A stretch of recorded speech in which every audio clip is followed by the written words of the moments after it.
പോലീസുമായി ഉന്തും തള്ളും. വയനാട്ടിൽ UDF ഹർത്താലിനിടെ സംഘർഷം.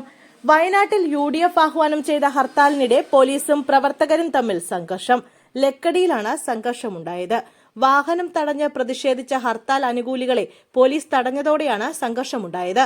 പ്രവർത്തകർ റോഡിൽ പ്രതിഷേധിച്ചതോടെ പ്രദേശത്ത് ഗതാഗതക്കുരുക്ക് രൂപപ്പെടുകയായിരുന്നു. പ്രതിഷേധക്കാരെ പോലീസ് അറസ്റ്റ് ചെയ്തു നീക്കി. സ്ഥലത്ത് പോലീസും പ്രവർത്തകരും തമ്മിൽ ഉന്തും തള്ളുമുണ്ടായി. വൈത്തരി വാർഡംഗം ജ്യോതിഷിനെ അടക്കം നിരവധി പേരെ പോലീസ് കസ്റ്റഡിയിലെടുത്തിട്ടുണ്ട്.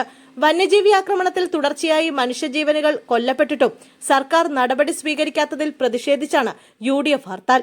ഇന്ന് രാവിലെ 6 മുതൽ വൈകിട്ട് 6 വരെയാണ് ഹർത്താൽ. അവശ്യ സർവീസുകളെ ഹർത്താലിൽ നിന്നും ഒഴിവാക്കിയിട്ടുണ്ട്. 2 ദിവസത്തിനിടെ 2 പേരാണ് വയനാട്ടിൽ വന്യജീവി ആക്രമണത്തിൽ കൊല്ലപ്പെട്ടത്. ചൊവ്വാഴ്ച രാത്രി അട്ടമലയിലും തിങ്കളാഴ്ച വൈകിട്ട് നൂൽപ്പുഴയിലുമുണ്ടായ കാട്ടാനാക്രമണത്തിലാണ് 2 പേർ കൊല്ലപ്പെട്ടത്. അതേസമയം ഹർത്താലിലെ സംഘർഷ സാധ്യത കണക്കിലെടുത്ത് സ്വകാര്യ ബസ്സുകൾ സർവീസ് നടത്തില്ലെന്ന് ജില്ലാ പ്രൈവറ്റ് ബസ് ഓപ്പറേറ്റേഴ്സ് അസോസിയേഷൻ അറിയിച്ചു.